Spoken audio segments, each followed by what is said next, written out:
नित्यानन्देश्वर समारम्भां नित्यानन्देश्वरि मध्यमाम् अस्मदाचार्यपर्यन्तां वन्दे गुरुपरम्पराम्.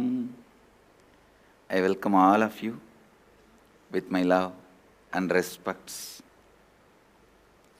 I welcome all the devotees, disciples, samajis, satsangis, Srimahans, Mahans, Tanedar, Kotari, visitors, viewers, everyone sitting with us all over the world through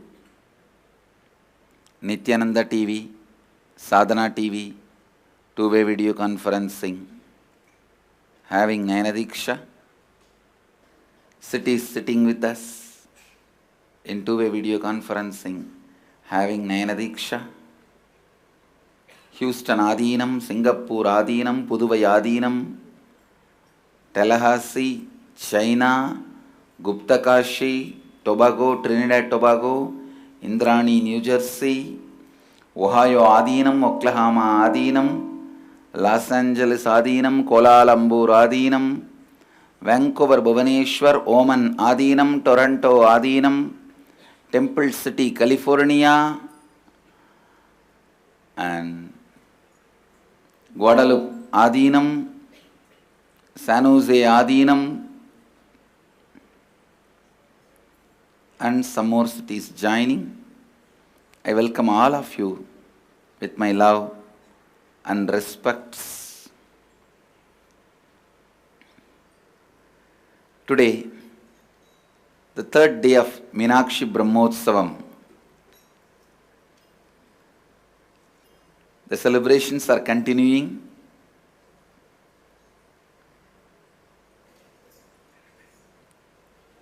Mahadeva is gracing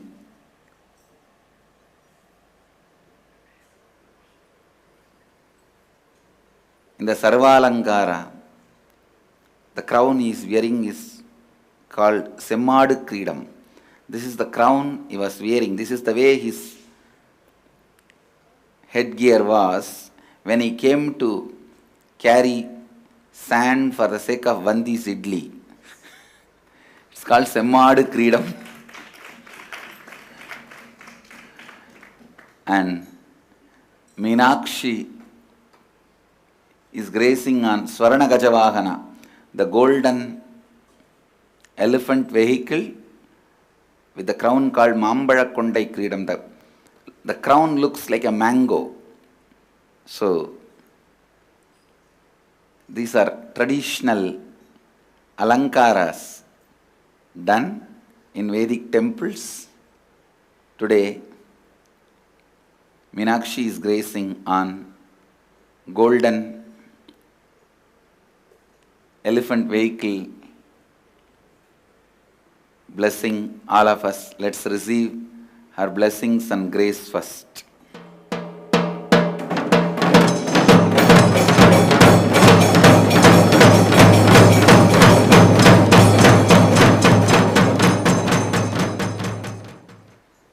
I'll continue to expand on the 9th verse of Ishavasya Upanishad. Please recite along with me. Andhaṁ tamaḥ praviśanti ye avidyām upāsate tato bhūya iva te tamaḥ yavu vidyāyām ratāः.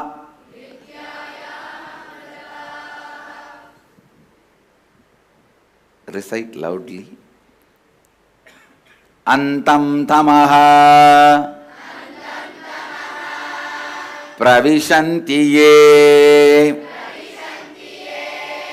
avidyām upāsate tato bhūya iva te tamaḥ yavu vidyayam rataha. Yes. Now listen.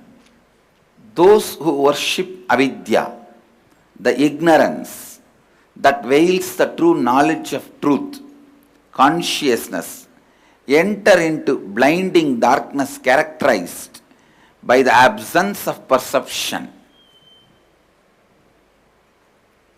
But into greater darkness of ignorance than that enter they who, considering themselves as scholarly and learned, are engaged in vidya, the incomplete knowledge acquired for vested interests, characterized by the impure perception of truth, consciousness. Listen.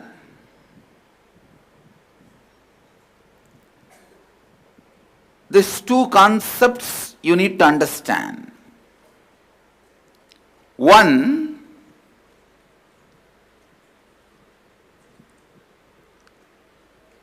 those who worship ignorance, the initial level seekers, get into a kind of a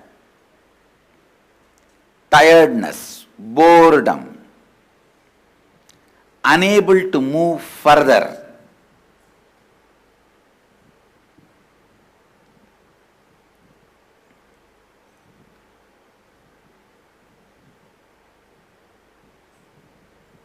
Don't care attitude about ignorance. This is one group.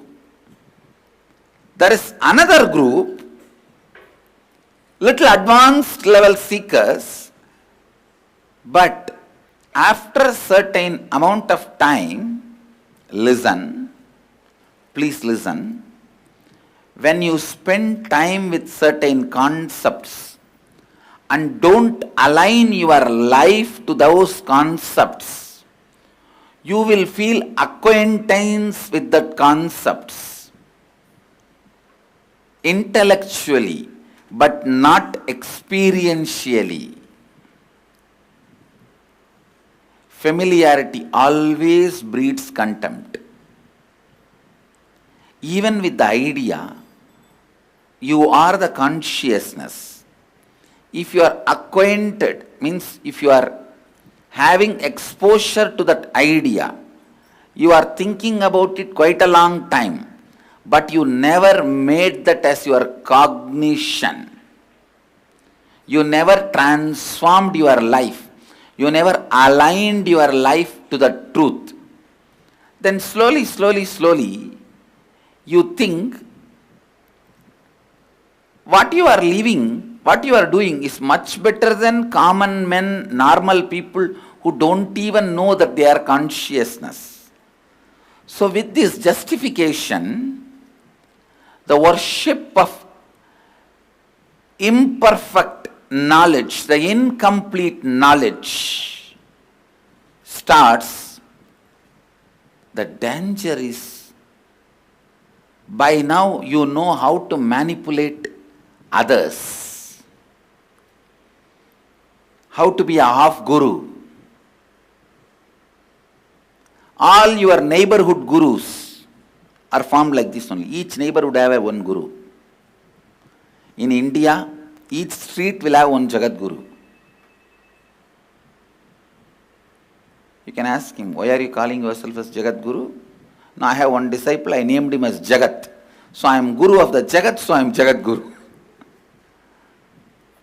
Listen.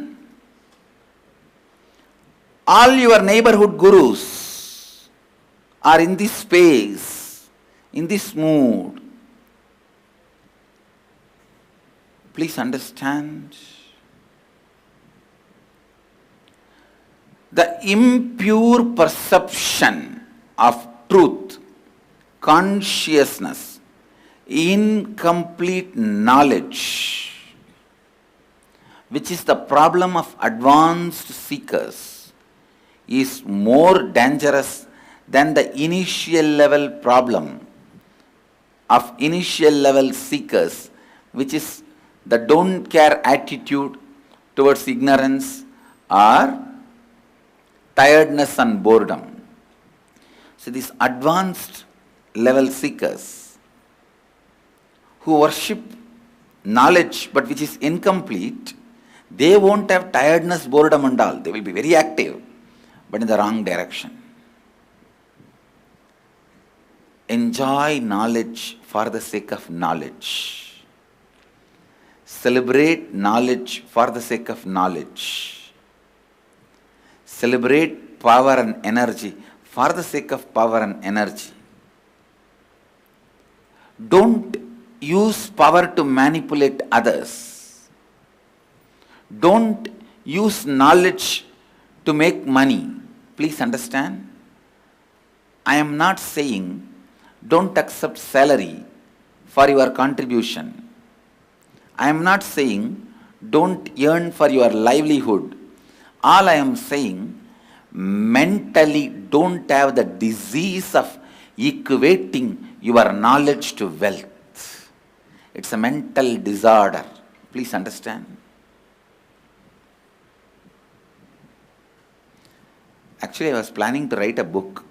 As per the cosmic law, what all is a mental disorder and physical disorder. Most of your physical disorders are not at all disorder in cosmic law. Most of your mental disorders are not at all disorders in cosmic law. Actual disorders, still your your mental disorder field, doctors, researchers are not even able to smell. Your researchers, scientists, still not even able to smell what is the real mental disorders. Psychological disorders. One of the biggest mental disorder is unable to sit with yourself. Understand, just learning the concept, not making it as part of your cognition, is the most dangerous. I'll tell you a story from one of the great master, architect of Hinduism. Today, whatever you know as Hinduism is there the way it is, available the way it is, only because of one person who is born today, Adi Shankaracharya.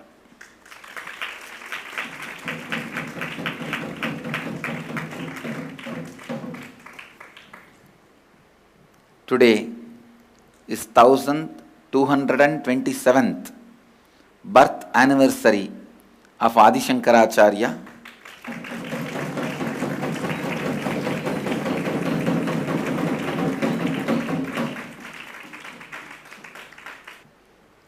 There is a beautiful incident in his life. One day he was walking with his disciples. His Stalayatra.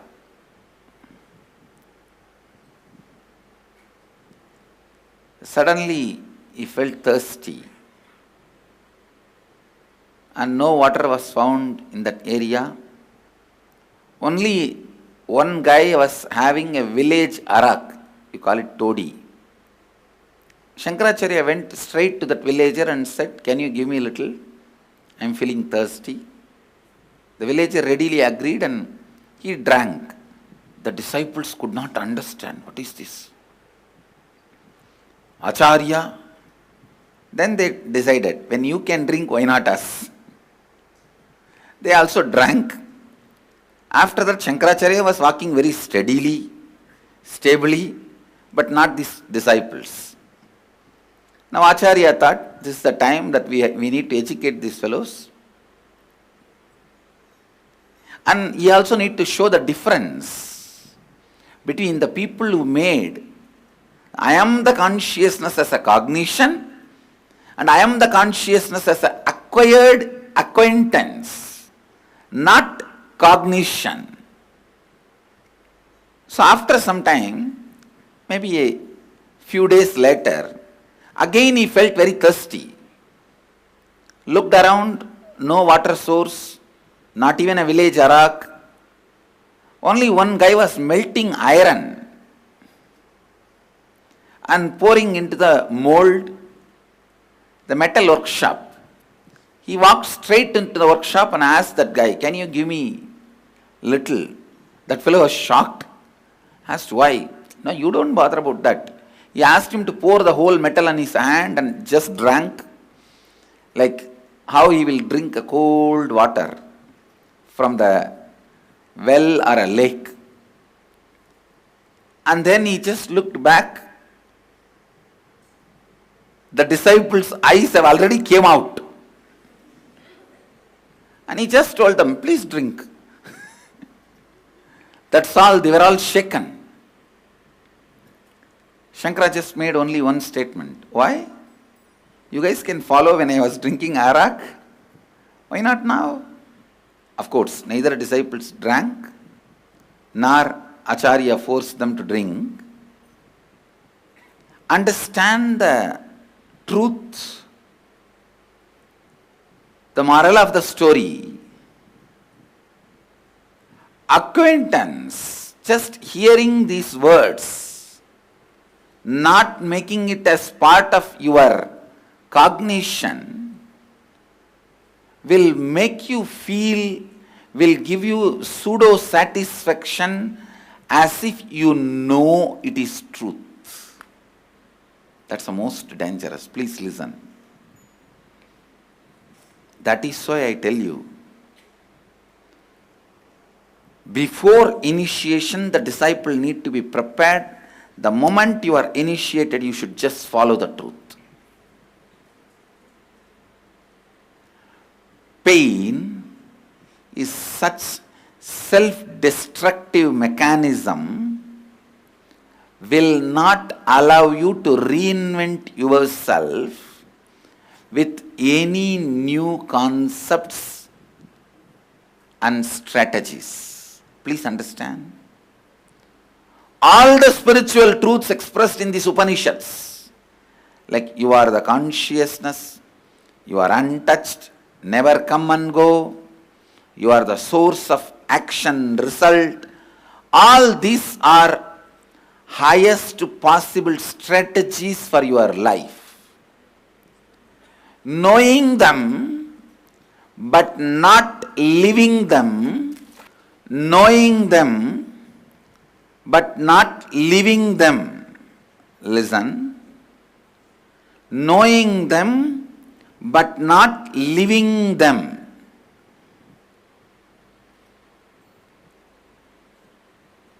Makes you feel that as if you are already living them. That is what is incomplete knowledge. Listen, that is what is incomplete knowledge. How much ever you may know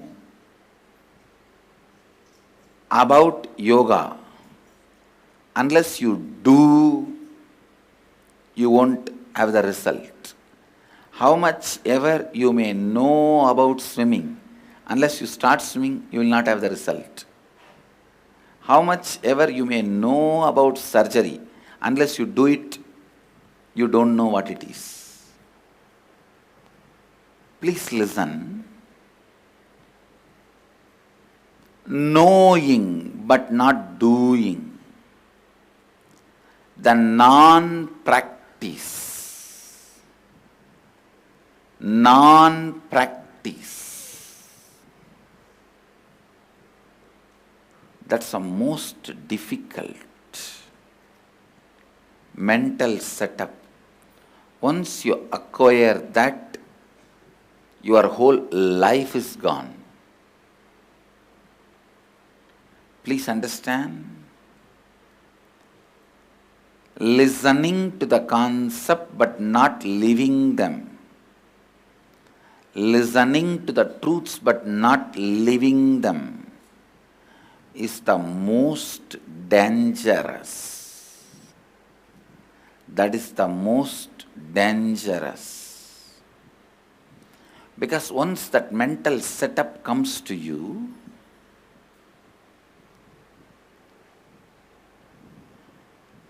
anything, you know how to brush it aside. Like if you watch a advertisement in the TV, call now, call now, call now, how you don't even care and just change the channel, you will develop the same attitude even towards Upanishads. When Upanishads say, you are consciousness, you are consciousness, you are consciousness, start living. Actually, by 9th verse, Upanishads are raising their pitch. And literally now they are saying, call now, call now, call now. Don't get doomed.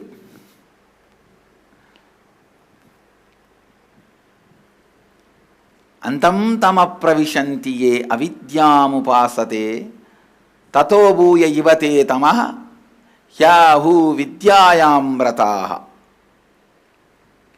Listen, if you know, if you develop the attitude of inaction in the face of spiritual truths, inaction in the face of spiritual truths, then nothing can help you reinvent yourself. Please understand, each of the lines of Upanishads, whatever Upanishads are saying, it's a spiritual strategy to reinvent yourself. But if you think I'll attend all the sessions, classes and learn all the strategies, but I don't need to do anything because I know I am consciousness for last 2003 onwards. When Swamiji took first ASP in Malaysia, I attended that. And when Swamiji came first time to New Jersey, I attended his ASP. From that time I know I am consciousness. When Swamiji came to Paris in 2004, that time I attended his program. From then onwards I know I am consciousness. Then you are just doing avidyām upāsate, worshipping the ignorance. You are stupid. Please understand, see, pains in the life makes part of you stagnant constantly. Stagnation is the residue of pain. Being stagnant, feeling stuck, is the hangover of pains in the life, which happens constantly till you become enlightened. So the one and only solution is reinventing yourself and re-strategizing yourself constantly. Constantly. Please understand.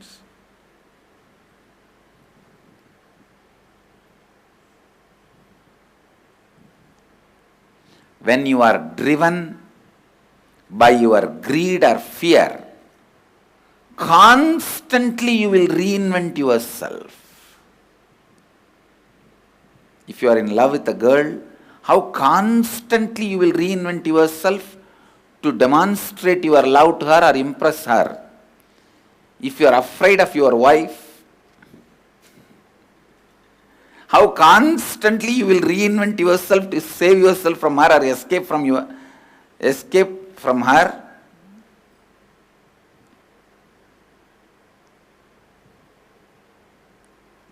When the fear and greed is there, how constantly you reinvent yourself. Re-strategize yourself. Do that same out of inspiration or the great truths from Upanishads. Do the same. Reinventing and re-strategizing based on Upanishadic principles, constantly listen. For example, now Upanishads are saying, all the incomplete knowledge which you learned but never made it as experience makes you fall into hell. Immediately sit and start scanning sincerely what all concepts you just heard them, never made them into experience. Start scanning. Don't say, I am consciousness, I heard in 2004 when Swamiji came to Paris, from that time I know it. But so many times you denied living that truth, I am consciousness. But denying and living has become a lifestyle in you now. And you say, see, I did not live that I am consciousness because that time my divorce was going on. I decided that after my divorce, I'll rest and relax in peace and live, radiate I am consciousness. Till then I need certain amount of vengeance and anger to fight with my husband and grab the custody of the child and swindle as much as I can. So that time I can't practice any spirituality. I postponed it. Now I think I can. But when you postponed, second time when you look, you will find already the postponing has become pattern in you. That is why I am telling you, any spiritual truth, the moment you hear, listen from the master, it has to be implicated. If not, it will never be implicated. If you don't make it as your cognition by today's sunset, it is not useful for you. Forget about it. And you will develop a wrong pattern of listening but not living. Don't do that. That is Atmahana, saying no to life. Saying no to life. Stupid are those, fools are those, cursed are those, idiots are those who listen to the great truths but does not make them as their cognition. If you have postponed the spiritual truths in your life without letting them become your cognition, parts of you have already frozen. It has become dead. Now today, the today's Vakyartha Sadas is melting all those parts which has become dead, frozen, and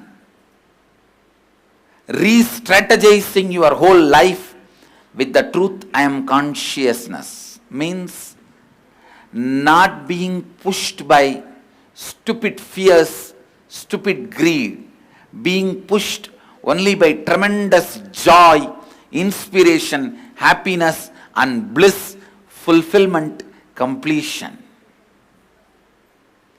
If your fuel is only completion and inspiration, you are blessed. Reinventing yourself, re-strategizing your life, reinventing yourself, re-strategizing yourself, discovering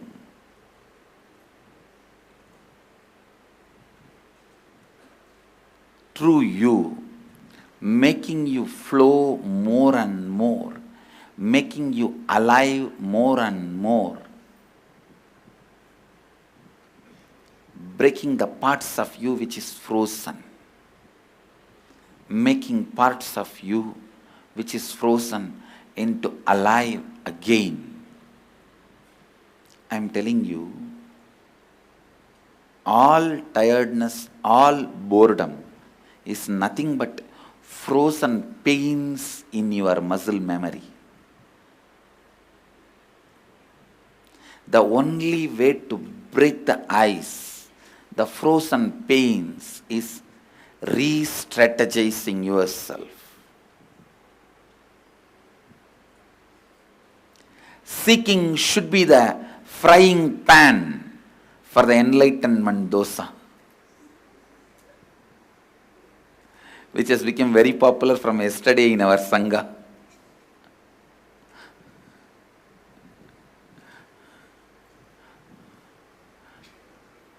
I thought if nobody is listening to the spiritual teachings I am giving, at least I will start a dosa shop and sell enlightenment through dosas.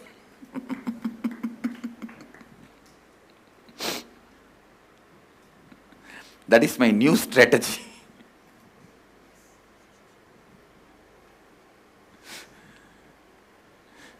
The enlightenment dosas.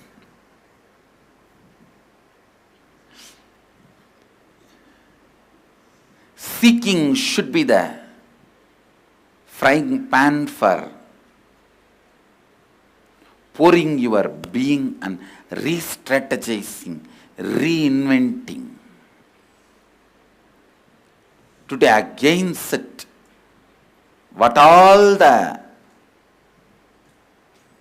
decisions and strategies you can do, make based on the truth, I am consciousness, and re-strategize your life and reinvent yourself. Reinventing you means re-strategizing your life. Re-strategizing your life means reinventing you. So understand, not re-strategizing is not only not good, but dangerous. But dangerous. Today's subject for Vakyartha Sadas, for all satsangis, how to reinvent yourself, re-strategize your life based on this one truth: you are the consciousness as defined by Upanishad, Ishavasya Upanishad. Because if you start internalizing yourself as consciousness as defined by the Ishavasya Upanishad, you are actually in the highest possible space. Super consciousness. West always they have the habit of conscious, super conscious, supra-conscious. I don't want to use all those words. Super, supra, great super, large super size, all that. So as defined by Upanishads, if you start cognizing you are in the highest possible consciousness. So reinventing yourself and re-strategizing yourself based on what Upanishads declare you as you is the subject for Vakyartha Sadas today. Some of you may be aware, today I have Nitya Kriya Yoga program starting in the ashram. Next 4 days.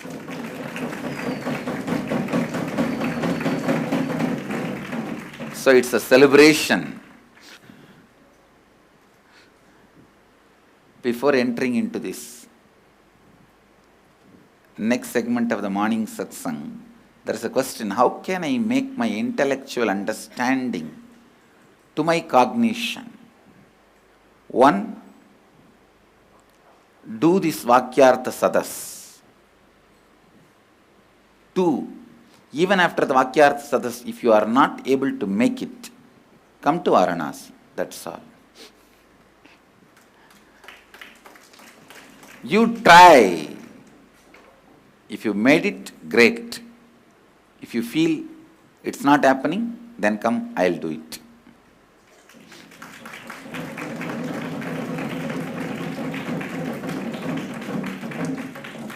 somebody is asking if my karma is to be born again and again, can coming to Varanasi or leaving the body in Varanasi override it? Yes. If you are not even allowed to come to Varanasi, something happens and you are not able to make it, then understand your karma is to be born again and again. If you are able to make it to Varanasi, then your karma is over. Your karma is over. Because liberating anybody in Varanasi is dharma of Mahadeva. In front of dharma of Mahadeva, your karma can't find a place. It can't find a place. I bless you all. Let you all radiate with integrity, authenticity, responsibility, enriching, causing, living Advaita, the eternal bliss, Nithyananda. Thank you. Be blissful. Nithyananda Dhyanapītam, Nithyananda Nagar, off Mysore Road, Bidadi, Bengaluru. Phone 08027279999. www.nithyananda.org. www.youtube.com/lifeblissfoundation.